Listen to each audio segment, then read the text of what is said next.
الحمد لله الحمد لله وكفى والصلاة والسلام على سيد الرسل وخاتم الأنبياء وعلى آله وصحبه وبارك وسلم،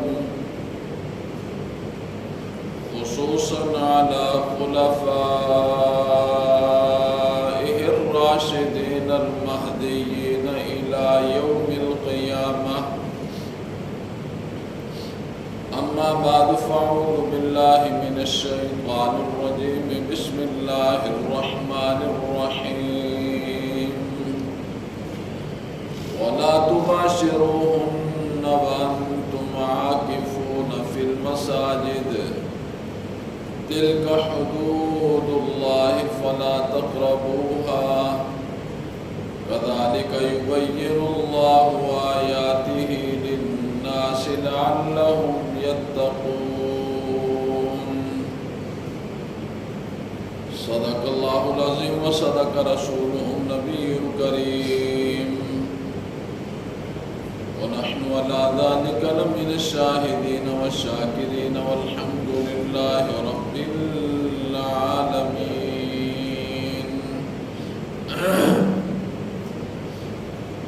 اللهم صل على محمد وعلى آل محمد كما صليت على إبراهيم وعلى آل إبراهيم إنك حميد مجيد. اللهم بارك على محمد وعلى آل محمد كما باركت على إبراهيم وعلى آل إبراهيم إنك حميد مجيد. رب اشرح لي صدري ويسر لي أمري واحلل عقدة من لساني يفقهوا قولي. رب زدني علما رب زدني علما رب زدني علما.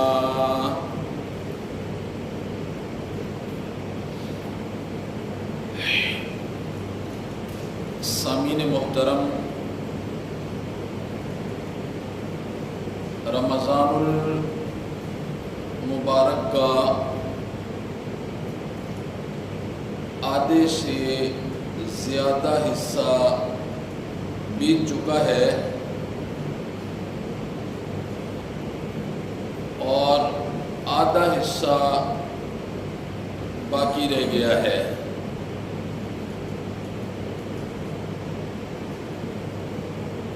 اللہ رب العزت جو حصہ گزر چکا اس میں ہونے والی کمی کوتاہی کو اللہ معاف فرمائے، اور آئندہ کے جو حصے گھڑیوں کے باقی ہیں، اللہ رب العزت اس میں سستی اور کاہلی کو ہم سے دور فرما دے. ماں جی حضرت عائشہ صدیقہ رضی اللہ تعالی عنہا فرمایا کرتی تھی کہ جب رمضان المبارک کا مہینہ آتا تھا، امام الانبیاء کے چہرے کا رنگ بدل جاتا تھا، اور ماں جی حضرت عائشہ صدیقہ رضی اللہ تعالیٰ عنہ فرماتی ہیں، یہ دوسری روایت ہے، میں نے رمضان کے مہینے میں امام الانبیاء کو اپنے بستر پر نہیں دیکھا ہے، اپنے بستر پر نہیں دیکھا. اور شان آپ کی کیا ہے؟ بعد از خدا بزرگ توئی قصہ مختصر. بڑی غفلتیں ہوتی ہیں، بڑی کوتاہیاں ہوتی ہیں رمضان المبارک کے مہینے کے اندر بھی، اور لوگوں میں جو جوش ولولہ وہ ابتدائی 3 4 5 دنوں کے اندر ہوتا ہے، پھر وہ نظر نہیں آتا ہے، پھر وہ آخری عشرے کے 2 دن ہوتے ہیں جن میں نظر آتا ہے۔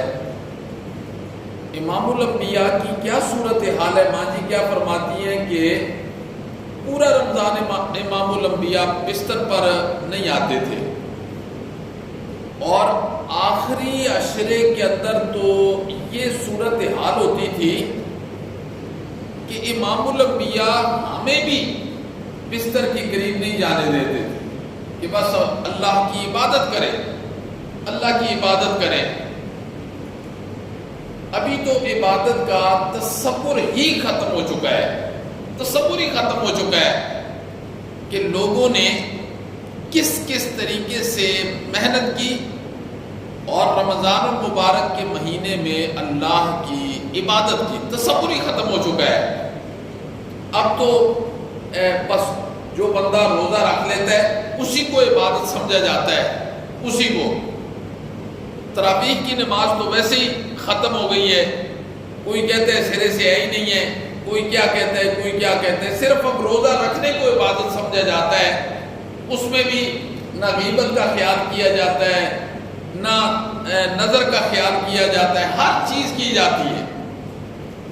یہ تو ہم اس روزے میں کھڑے ہیں جس کے متعلق امام الانبیاء نے فرمایا اللہ کو تمہارا بھوکا اور پیاسا رہنے کی ضرورت نہیں ہے، تو بھوکے اور پیاسے ہو، اللہ کو اس کی ضرورت نہیں ہے۔ اصل چیز تو ہے روزے کے اندر بندے کو حقیقت میں اللہ مل جائے۔ جیسے امام الانبیاء نے ارشاد فرمایا الصوم لی وانا اجزی بہ، روزہ میرے لیے اور میں ہی روزے کا بدلہ ہوں، میں روزے کا بدلہ ہوں۔ ہمیں اگر بدلے میں جس کو اللہ مل گیا بدلے میں، وہ دنیا کا خوش نصیب انسان ہے۔ روزہ رکھوانے کا، روزہ فرض کرنے کا مطلب ہی یہی ہے کہ بندے کے دل و دماغ میں اللہ کا تصور آ جائے، تصور نہ آ جائے بلکہ اللہ کا یقین آ جائے، یقین آ جائے۔ رمضان چلا جاتا ہے، روزہ چلا جاتا ہے، عبادتیں چلی جاتی ہیں، میرا باطن نہیں بدلتا ہے، میرے دماغ میں وہی تصورات ہوتے ہیں، وہی تخیلات ہوتے ہیں، وہی خیالات ہوتے ہیں جو رمضان آنے سے پہلے تھے۔ اب رمضان چلا گیا ہے، میرے تخیلات کے اندر، میرے تصورات کے اندر، میری حرکات و سکنات کے اندر کوئی تبدیلی نظر نہیں آئی ہے۔ مجھے رمضان سے کیا فائدہ ہوا؟ میں نے رمضان سے کیا سیکھا؟ میں نے رمضان سے کتنی تربیت حاصل کی؟ اور اللہ رب العزت رمضان کے اندر ہر بندے کے لیے ایک ٹریننگ سینٹر قائم کرتے ہیں، ایک تربیت گاہ قائم کرتے ہیں۔ اللہ فرماتے ہیں میرا بندہ اب یہ پورا مہینہ ہے، اس کے اندر تربیت لینی ہے، لیکن ہماری زندگیاں نہیں بدلتی ہیں۔ اللہ سے دعا کرنی ہے رمضان کا ایک ایک دن، ایک ایک گھڑی، ایک ایک ساتھ، ایک ایک سیکنڈ خدا باعث شاہد ہے جس میں اللہ کی رحمت جی بارش کی طرح برس رہی ہوتی ہے ہر لمحے کے اندر۔ تو انسان کو تنہائی میں بیٹھ کر رونا، اپنے اللہ کو منانا، ہما وقت فرشتہ اعلان کر رہا ہوتا ہے رمضان میں، ہما وقت، رات کو نہیں، ہما وقت فرشتہ اعلان کر رہا ہوتا ہے کوئی مغفرت طلب کرنے والا، ہے کوئی اپنے اللہ کو راضی کرنے والا، ہے کوئی دعائیں کرنے والا، ہے کوئی التجائیں کرنے والا کہ اللہ اس کی جھولیاں بھر کے رکھ دے، یہ اعلان ہو رہا ہوتا ہے۔ میرے محترم، کوئی طبیعت کے اندر تبدیلی نہیں آتی ہے رمضان آتا ہے۔ رمضان آنے کا مطلب یہ ہوتا ہے نیکی کا شوق اور جذبہ اور ولولہ یہ میرے اندر بڑھ جانا چاہیے، میرے اندر عاجزی آ جانی چاہیے، مجھے اللہ کا تعارف ہونا چاہیے۔ یہ پورے رمضان کا کیا مطلب ہے؟ اللہ روزے رکھوا رہے ہوتے ہیں، اللہ تراویح کی نماز پڑھا رہے ہوتے ہیں، اللہ قرآن مجید کی تلاوت کروا رہے ہوتے ہیں، اللہ صدقے کروا رہے ہوتے ہیں، اللہ زکوٰۃ کروا رہے ہوتے ہیں. جی یہ کیا مطلب ہے؟ کیا مطلب ہے؟ لوگ افطاریاں کر رہے ہیں، کروا رہے ہیں، کس لیے؟ کہ اللہ راضی ہو جائے، اللہ راضی ہو جائے، اللہ کا صحیح معنی میں تعارف ہو جائے. انسان کے باطن کے اندر، انسان کے دل اور دماغ کے اندر جو کفر و شرک اور بدعات کی رسومات کی غلاظتیں ہیں، گندگی ہیں، نجاستیں ہیں، یہ بالکل صاف ہو جائے اور ان جگہوں پر اللہ کی محبت آ جائے، اللہ کی وحدانیت آ جائے، اللہ کی توحید آ جائے، سنت آ جائے. یہی چیز ہے، یہی مطلب ہے. اور کیا مطلب ہے؟ رمضان کا یہ مطلب ہوتا ہے کہ بندہ اپنے اللہ کا ہو جائے. بندہ کس کا ہو جائے؟ بولو. بندہ اپنے اللہ کا ہو جائے. صحابہ کرام نے پوچھا اِلٰہُنَا قریب ام بعید؟ ہمارا اللہ دور ہے. اِلٰہُنَا قریب فنناجی، ہمارا اللہ قریب ہے ہم اسے آہستہ پکاریں. ام بعید فننادی، یا ہمارا اللہ دور ہے ہم اسے زور زور سے پکاریں، زور زور سے پکاریں. امام الانبیاء نے کیا ارشاد فرمایا؟ امام الانبیاء نے ارشاد فرمایا آپ کا اللہ قریب ہے، قریب ہے. فنناجی، اسے اپنے دل میں پکارا کرو، دل میں. آپ کا اللہ قریب ہے، چیخنے چلانے کی ضرورت نہیں ہے، اونچا اونچا. فرمایا آپ کا اللہ قریب ہے، قریب. فنناجی ہی، آہستہ پکارا کرو، آہستہ پکارا کرو، اللہ کو مانگا کرو. پھر اللہ نے قرآن نہیں نازل کر دیا. اللہ نے فرمایا وَإِذَا سَأَلَكَ عِبَادِي عَنِّي فَإِنِّي قَرِيبٌ. میرے پیغمبر، یہ میرے بندے، وَإِذَا سَأَلَكَ عِبَادِي عَنِّي فَإِنِّي قَرِيبٌ. امام الانبیاء سے فرمایا میرے پیغمبر، یہ میرے بندے آپ سے میری ذات کے متعلق سوال کر رہے ہیں، میری ذات کے متعلق سوال کر رہے ہیں. میرے پیغمبر میرے ان بندوں کو کہہ دینا فإنی قریب، میں بہت قریب ہوں. پھر بندوں نے سوال کیا اللہ کے پیغمبر اللہ قریب ہے، کتنا قریب ہے؟ یہ قرآن مجید بھی میرے قریب ہے، یہ شیشے کا جو دام ہے یہ بھی میرے قریب ہے. اللہ تو کتنا قریب ہے، تو کتنا قریب ہے؟ اللہ نے فرمایا نحن اقرب الیہ من حبل الورید، میں شارک سے زیادہ قریب ہوں، میں شارک سے زیادہ قریب ہوں. وَإِذَا سَأَلَكَ عِبَادِي عَنِّي فَإِنِّي قَرِيبٌ. مولا کتنا قریب ہے؟ اللہ نے فرمایا نحن اقرب الیہ من حبل الورید، شارک سے زیادہ قریب ہوں. کیا فرمایا؟ وَإِذَا سَأَلَكَ عِبَادِي عَنِّي فَإِنِّي قَرِيبٌ اجیب دعوت الداع اذا دعانی، اجیب دعوت الداع اذا دعانی. میں پکارنے والے کی پکار کو سننے کی صلاحیت رکھتا ہوں. دنیا دار ایسی صلاحیت رکھتا ہے؟ کوئی انسان ایسی صلاحیت رکھتا ہے؟ اللہ نے فرمایا اجیب دعوت الداع اذا دعانی فلیستجیبوا لی وَلْيُؤْمِنُوا بِي. چاہیے کہ مجھ ہی پر ایمان لے کر آئیں لَعَلَّهُمْ يَرْشُدُونَ، تاکہ یہ لوگ فلاح پا جائیں، کامیاب ہو جائیں.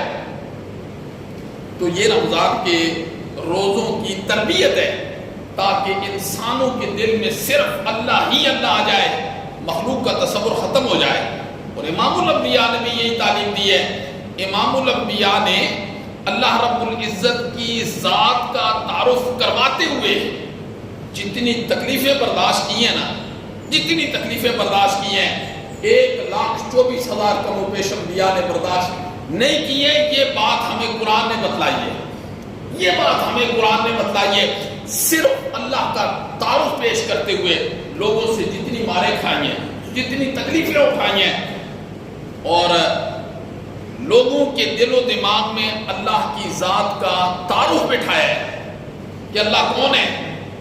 پھر امام الانبیاء نے فرمایا یعلم خائنۃ الاعین، اللہ تو آنکھ کی خیانت کو بھی جانتا ہے. نحن اقرب الیہ من حبل الورید انہ یعلم السر واخفی، اللہ دلوں کے راز اور بھید بھی جانتا ہے۔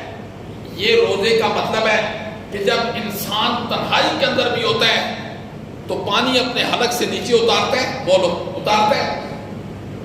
کیوں نہیں اتارتا؟ کہ کون دیکھ رہا ہے؟ کون دیکھ رہا ہے؟ اللہ دیکھ رہا ہے۔ تو اللہ یہ تربیت کروا رہے ہیں کہ میرا تصور موت کے دم تک ایسے ہی ہونا چاہیے، میرا تصور موت کے دم تک ایسے ہی ہونا چاہیے، تیرے دل کے اندر خوف، روب، دبدبا، استحزار میرا وہ ایسے ہی ہونا چاہیے۔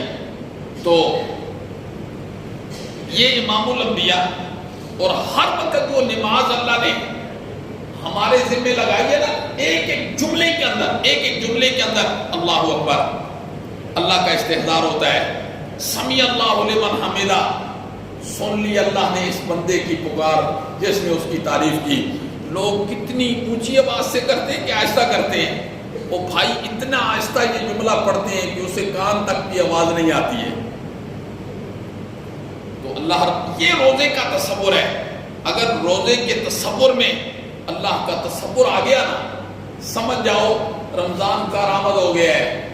اگر روزے کے تصور میں اللہ کا تصور نہیں آیا، اللہ کے حاضر ہونے کا استحضار، ناظر ہونے کا استحضار ہمارے دلوں کے اندر نہیں آیا، خدا باعث شاید ہے بس بیکار رمضان چلا گیا۔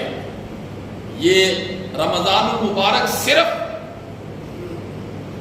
یہ بندے کو اللہ کی توحید، اللہ کی وحدانیت اور اللہ کی الوہیت سکھانے کے لیے آیا ہے۔ رمضان کا مہینہ اگر وحدانیت نہیں ہے، الوہیت نہیں ہے، ربوبیت نہیں ہے، اس کا تصور نہیں ہے، پھر ایسے ہی ہے جیسے بندہ سامنے پانی رکھ کے اس کو رڑکتا رہا اس امید کے ساتھ کہ اس سے مکھن نکل آئے گا، کبھی نہیں ہو سکتا، کبھی نہیں ہو سکتا۔ صحابہ کرام کا یقین کتنا تھا، کتنا یقین تھا صحابہ کرام کا، اللہ اکبر۔ قرآن کیا کہتا ہے؟ قرآن اللہ نے بھی فرمایا فَإِنْ آمَنُوا بِمِثْلِهِ مَا آمَنْتُمْ بِهِ فَقَدْ اهْتَدَوْا، ایمان لانا ہے تو پھر صحابہ کرام جیسا ایمان لے کر آؤ۔ معیار اللہ نے، معیار کس کو بنایا؟ وہ صحابہ کے ایمان کو بنایا اللہ نے۔ اگر ایمان لے کر آنا ہے تو صحابہ جیسا ایمان لے کر آؤ۔ اللہ اکبر۔ فَإِنْ آمَنُوا بِمِثْلِ مَا آمَنْتُمْ بِهِ فَقَدْ اهْتَدَوْا، پھر تم ہدایت پا جاؤ گے۔ اور صحابہ کرام کا ایمان کیسا تھا؟ حضرت خولہ جب آتی ہے نا، حضرت خولہ امام الانبیاء کے پاس، حضرت خولہ رضی اللہ تعالیٰ عنہ خاتون ہیں، عورت ہیں، صحابی ہیں، تو خامد کے ساتھ جھگڑا ہو گیا، اور ابھی طلاق کے مسائل قرآن میں پوری طریقے سے نہیں اترے تھے، تو کوئی جملے کہہ دیے، حضرت خولہ ہی بچیاں ہیں، اور امام الانبیاء کو آ کر کہنے لگی میرے خامد نے مجھے یہ جملے کہہ دیے ہیں، اب میرے لیے کیا حکم ہے؟ آپ نے فرمایا خولہ لگتا ہے ایسے طلاق ہو گئی ہے۔ حضرت خولہ نے کیا کہا؟ حضرت خولہ نے کہا میری چھوٹی چھوٹی بچیاں ہیں، میرا بیکا بھی کوئی نہیں ہے، چھت بھی کوئی نہیں ہے، میں کہاں لے کے جاؤں گی؟ لگتا ہے امام ابھی پوری طریقے سے مسائل نہیں اترے ہیں۔ کبھی حضرت خولہ ادھر سے آگے سے، آپ نے فرمایا خولہ مجھے کیا کہتی ہو، مجھے کیا کہتی ہو؟ میرا کام قانون بنانا نہیں ہے، میرا کام قانون نافذ کرنا ہے۔ میرا کام قانون بنانا نہیں ہے، میرا کام قانون نافذ کرنا ہے۔ وہ نیلی چھت والے سے بات کرو۔ حضرت خولہ امام الانبیاء کے سامنے اپنی بچیوں کو لے کر جاتی ہیں اور اپنی بچیوں کو کہتی ہیں کہ اپنے معصوم ہاتھ اپنے اللہ کے سامنے کھولو۔ اور پھر حضرت خولہ نے جو جملے کہے نا، وہ جملے کیا تھے؟ حضرت خولہ نے کہا یا من یری ما فی الضمیر ویسمع، اے دلوں کے راز کو دیکھنے والے، اے دلوں کو یا من یری ما فی الضمیر ویسمع، اے دلوں کے حالات دیکھنے والے اور سننے والے، یا من یری ما فی الضمیر ویسمع انت المعد لکل ما یتوکل۔ پھر دوسرا جملہ کیا کہا؟ دوسرا جملہ یہ کہا مولا جو تجھ سے امیدیں وابستہ کر لیتا ہے نا، تو اس کی امیدوں کو پورا کر دیا کرتا ہے، تو اس کی امیدوں کو پورا کر دیا کرتا ہے۔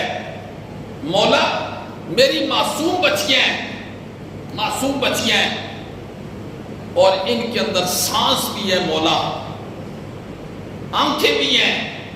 حضرت خولا نے اللہ سے کہا مولا زمین کی تو نہ آنکھیں ہوتی ہیں نہ کان ہوتے ہیں، زمین کو جب پیاس لگتی ہے تو کہاں سے بادل اٹھاتا ہے اور اس زمین پر برسات جو اس کی پیاس کو بجھا کے رکھ دیتا ہے۔ مولا میرے تو ہاتھ تیرے سامنے اٹھے ہیں، میری بچیاں ہیں، ان کی آنکھیں ہیں، زبان ہے، جملے ہیں، بول رہی ہیں مولا، مولا میری پیاس کو بھی بجھا دے۔ اللہ اکبر۔ یا من یری ما فی الضمیر و یسمع، اے دلوں کے حالات جاننے والے اور سننے والے، انت المعد لکل ما یتمکن، جو تجھ سے امیدیں وابستہ کر لیتا ہے مولا، تو اس کی امیدوں کو پورا کر دیا کرتا ہے۔ حضرت خولا کا اگلا جملہ کیا تھا؟ مال سوا فقری الیک وسیلۃ، مولا اس وقت تو صرف اور صرف میری غربت کا وسیلہ ہے، میرے فقر کا وسیلہ ہے۔ مالی سوا فقری الیک وسیلۃ، مولا میرے فقر کا وسیلہ ہے۔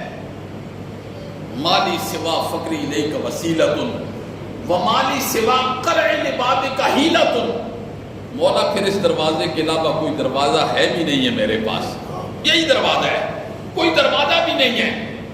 مولا میں آج نہیں اٹھوں گی اس دروازے سے، ہاں ایک شرط پر اس دروازے سے اٹھ جاؤں گی، مولا ومالی سوا قرع لبابک حیلۃ لئن رددت فای باب نقرع، مولا پھر اور کوئی دروازہ تو دکھا دے، میں وہاں چلی جاتی ہوں، اس کو دستک دے دیتی ہوں، وہاں وہ در نہ کھولیں گے، یہاں میں در نہ چھوڑوں گی، جی حکومت اپنی اپنی ہے، وہاں تیری یہاں میری۔ حضرت خولا نے کہا، تو پھر اتنے درد دل کے ساتھ جب اللہ کو پکارا نا تو قرآن نازل ہو گیا، قد سمع اللہ قول التی تجادلک فی زوجہا وتشتکی الی اللہ، قرآن نازل ہوا، اللہ نے فرمایا میرے نبی کے پاس ایک عورت آئی جو اپنے خامد کے بارے میں جھگڑ رہی تھی، آپ سے جھگڑ رہی تھی، پر ہم نے اس کے جھگڑے کو سن بھی لیا اور دیکھ بھی لیا، اور وہ شکایت کر رہی ہے۔ تو روزے کے بعد انسان کا یقین، ایمان اللہ کی ذات کے متعلق ہونا چاہیے، اور وہی ہونا چاہیے جو انبیاء نے اپنی اپنی امتوں کو جس چیز کا اللہ کی ذات کے متعلق تصور پیدا کیا اور تعلیم دی، اور کامیابی اسی کے اندر ہے، ورنہ خدا پائے شاید ہے ناکامی ہی ناکامی ہے۔ اور قرآن جو بیان کرتے ہیں نا ناکامیاں، آخرت کی ناکامیاں، بس اللہ ہم سب کی حفاظت فرمائے، اللہ ہم سب کی حفاظت فرمائے۔ آج آخرت کے متعلق، آخرت کے عذاب کے متعلق، آخرت کی ناکامیوں کے متعلق بڑی آسانی سے کیا ایسے جیسے سنی کو انسنی کر دیا جاتا۔ اللہ کہے گا اس دن فذوقوا فلن نزیدکم الا عذابا، چکھو آج عذاب، بس کچھ نہیں زیادہ کیا جائے گا مگر صرف عذاب ہی زیادہ کیا جائے گا۔ یہ قرآن ہے، فذوقوا فلن نزیدکم، چکھو ہرگز نہیں زیادہ کیا جائے گا الا عذابا، مگر صرف کیا زیادہ کیا جائے گا؟ صرف اور صرف عذاب ہی زیادہ کیا جائے گا۔ اللہ رب العزت اب غفلت کی چادر پہننے کا وقت نہیں ہے میرے محترم، غفلت کی چادر اب اتارنے کا وقت ہے، کیونکہ وقت بڑا مختصر رہ گیا ہے، بہت مختصر وقت رہ گیا ہے۔ اب زندگی کا سورج غروب ہونے والا ہے، یہ طلوع تو ہو گیا ہے نا، کسی کی زندگی کا سورج بالکل درمیان میں پہنچ گیا، کسی کا کنارے پر پہنچ گیا، کسی کی ابتدا ہے، پر سورج طلوع ہو گیا ہے، اور جب سورج طلوع ہوتا ہے نا تو پھر اس نے غروب بھی ہونا ہوتا ہے، اس نے غروب بھی۔ روزانہ لوگوں کی زندگیوں کا سورج ہمارے سامنے غروب نہیں ہوتا۔ اب غفلت کی چادر اتارنی پڑے گی، اب اپنے دل کی دنیا کو بدلنا پڑے گا۔ اب میرے محترم اپنے عقائد و نظریات کی جو ڈائریکشن ہے وہ ہمیں قرآن مجید کے مطابق کرنی ہوگی، اللہ کے حکم کے مطابق کرنی ہوگی، ورنہ میرے بھائی ہمیشہ ہمیشہ کی زندگی کو ہم شیطان کے رستے پر لگا کے تباہ و برباد کر دیں گے۔ تو اللہ رب العزت ہمیں رمضان المبارک کی جو باقی ساعتیں ہیں، باقی گھڑیاں ہیں، اللہ ان سے ہمیں استفادہ اٹھانے کی توفیق نصیب فرمائے۔ ابھی بھی وقت ہے، ابھی بھی وقت ہے۔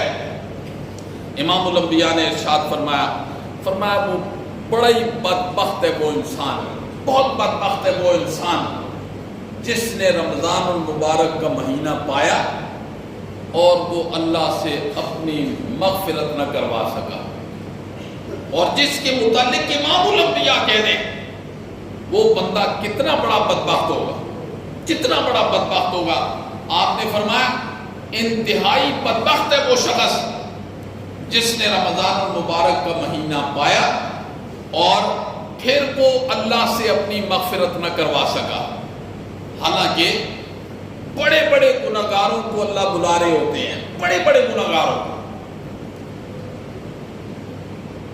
امام الانبیاء نے فرمایا جو بندہ رمضان کی گھڑیوں کو، ساعتوں کو سستی کے ساتھ، کاہلی کے ساتھ، غفلت کے ساتھ، نادانی کے ساتھ گزار دیتا ہے اور رمضان کی گھڑیاں گزر جاتی ہیں اور 10 سے بس بھی اسے نہیں ہوتا، آپ نے فرمایا یہ بڑا ہی بدبخت بندہ ہے، بہت بدبخت بندہ ہے کہ رمضان آیا جس میں اللہ کی رحمت بارش کی طرح برستی ہے، جس میں اللہ کی رحمت بارش کی طرح برستی ہے۔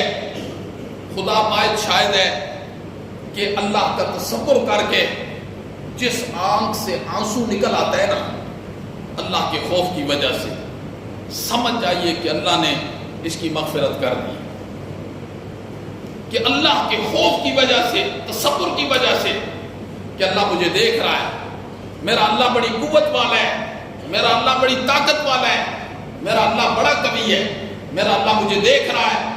اور جس انسان کے دل و دماغ میں اللہ کا تصور آ گیا کہ اللہ مجھے دیکھ رہا ہے، میری آنکھ کی خیانت کو بھی جان رہا ہے، میرے ساتھ ہے، میرے دل کے راز کو بھی جان رہا ہے، بھید کو بھی جان رہا ہے، اللہ اکبر، اس تصور کے ساتھ پھر وہ کہتا ہے مولا اہدنا الصراط المستقیم، مجھے بھی سیدھی راہ دکھلا دے، مجھے بھی سیدھا راستہ دکھلا دے، اور اللہ کی محبت میں ڈوب کے کہتا ہے۔ ہم تو نماز کے جملے ایسے پڑھ رہے ہوتے ہیں ہمیں کوئی پتہ نہیں ہوتا، وہ طوطے کی طرح رٹے رٹائے جملے ہیں، ہم کیا پڑھ رہے ہیں کیا نہیں پڑھ رہے کسی کو کوئی پتہ نہیں، جبکہ نماز کا ایک ایک جملہ خدا باعث شاید روزے کی طرح ہے۔ جو روزانہ ہم نماز پڑھتے ہیں نا وہ وہی تصور پیدا کرتا ہے جو روزہ تصور پیدا کرتا ہے، ایک ایک جملہ نماز کا، ایک ایک جملہ وہ تصور پیدا کرتا ہے نا جو روزہ تصور پیدا کرتا ہے۔ خدا باعث شاید ہے جیسے روزے دار تنہائی میں کھڑے ہو کر وہ پانی بھی نہیں پیتا، وہ کھانا بھی نہیں کھاتا، تنہائی میں ہے، بیسمنٹ میں ہے، کمرے کے اندر ہے، چاروں دیواریں ہیں، نیچے فرش ہے، اوپر چھت ہے، کوئی دیکھنے والا نہیں ہے، کوئی دیکھنے والا نہیں ہے۔ وہاں بولو دیکھنے والا صرف کون ہے؟ بولو صرف اور صرف اللہ ہے۔ یہی اللہ رب العزت بندے کے دل و دماغ میں اپنی ذات کے متعلق تصور پیدا کر رہے ہیں۔ زندگی میں ایاک نعبد و ایاک نستعین روزانہ نعرے لگاتے ہیں کہ نہیں لگاتے؟ ایاک نعبد و ایاک نستعین، اس کا معنی کیا ہے؟ اس کا معنی یہ ہے مولا میں تیرے ساتھ وفا کروں گا، مولا میں تیرے ساتھ وفا کروں گا۔ کرتے ہیں؟ ادھر کیا کہہ رہے ہیں نماز میں کھڑے ہو کر مولا میں تیرے ساتھ وفا کروں گا، یہ معنی ایاک نعبد و ایاک نستعین کے اندر۔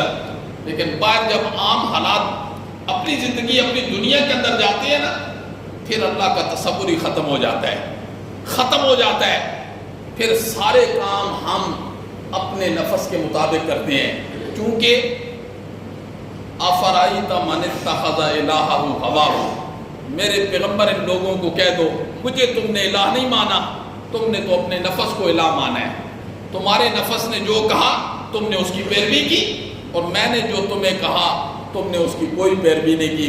مجھے زبانی کلامی کہتے تھے کہ اللہ ہے بس، یا ہم اللہ کو مانتے ہیں زبانی کلامی، لیکن مانتے تم ہمیشہ افرائیت من اتخذ الہہ ہواہ، ہمیشہ اپنی نفس۔ تو یہ جو آخری دن ہے رمضان المبارک کے، اس میں ہم نے اپنے اللہ سے رو رو کر تنہائیوں میں رمضان المبارک کی ایک عظیم عبادت ہے اعتکاف، بڑی عظیم عبادت ہے۔ کتنی عظیم عبادت ہے، کتنی اس کی اہمیت ہے۔ امام الانبیاء نے روزہ فرض ہونے کے بعد اپنی زندگی میں کبھی اعتکاف قضا نہیں کیا، کبھی، ماں سوائے فتح مکہ والے سال کے کہ جہاد کی مصروفیت کی وجہ سے، لیکن اگلے سال اس کی قضا کی ہے، اگلے سال 20 دن کا اعتکاف۔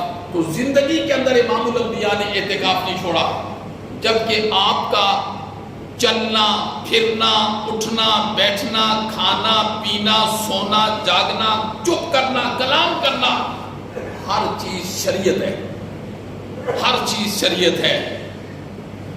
لیکن اس کے باوجود آپ نے رمضان المبارک کے آخری عشرے کے اندر اعتکاف کیا، اور امام الانبیاء نے کیا ارشاد فرمایا؟ آپ نے فرمایا جو بندہ رمضان المبارک میں اعتکاف کرتا ہے، اعتکاف آخری عشرے کا اعتکاف کرتا ہے، اللہ اسے 2 حج اور 2 عمروں کا ثواب نصیب فرماتے ہیں۔ کتنا؟ 2 حج اور 2 عمرے اس کا ثواب نصیب فرماتے ہیں۔ اللہ اکبر۔ اور حسن بصری رحمہ اللہ کی ایک روایت ہے، فرمایا اعتکاف کے ہر دن کا جو ثواب ہے وہ 1 حج کے برابر ہے، 1 حج کے برابر ہے اعتکاف کا ثواب۔ اور امام الانبیاء نے اپنی زندگی کے اندر اعتکاف کیا اور اعتکاف کرنے کی دعوت دی۔ ابھی چونکہ آج 16واں روزہ ہے، غالباً منگل والے دن انشاءاللہ لوگ اپنی اپنی جگہوں میں اپنی اپنی مساجد میں یہ سنت نبی بھی ادا کریں گے، یہ سنت نبی بھی ادا کریں گے۔ اور یہ بڑے خوش نصیب لوگ ہوتے ہیں جنہیں اللہ چن لیتا ہے۔ امام الانبیاء نے ارشاد فرمایا یہ اللہ کے مہمان ہوتے ہیں، اور پھر فرمایا یہ اللہ کے ولی ہوتے ہیں۔ ظاہر بات ہے جنہوں نے اللہ کے گھر کو آباد کیا ہے وہ اللہ کے دوست ہیں، اور جو اللہ کے دوست ہوتے ہیں وہ اللہ کے ولی ہوتے ہیں، اور اللہ رب العزت ان کی مہمان نوازی کرتے ہیں۔ اگر اسی طریقے سے کچھ ہماری بیٹیاں ہوتی ہیں، بہنیں ہوتی ہیں، مائیں ہوتی ہیں، انہیں بھی اعتکاف کا شوق ہوتا ہے، تو سب سے بہترین اعتکاف ان کا گھر میں اس کمرے کے اندر ہو جہاں آمد و رفت کم ہو، آمد و رفت کم ہو، وہاں وہ بیٹھ جائیں اور اعتکاف کی نیت سے بیٹھ جائیں۔ باقی ان کے لیے تو اتنی مشکل نہیں ہے، بس ظاہر ہے انہوں نے کونے میں بیٹھ جانا ہے، گھر والوں نے تو مسجد کے اندر جو لوگ اعتکاف بیٹھتے ہیں انہیں بہت سی چیزوں کا خیال کرنا پڑتا ہے، بہت سی چیزوں کا خیال کرنا پڑتا ہے، چونکہ مسجد اللہ کا گھر ہے۔ مسجد کس کا گھر ہے بولو؟ اللہ کہتے ہیں یہ میرا گھر ہے، تو یہاں آرڈر بھی کس کا چلے گا؟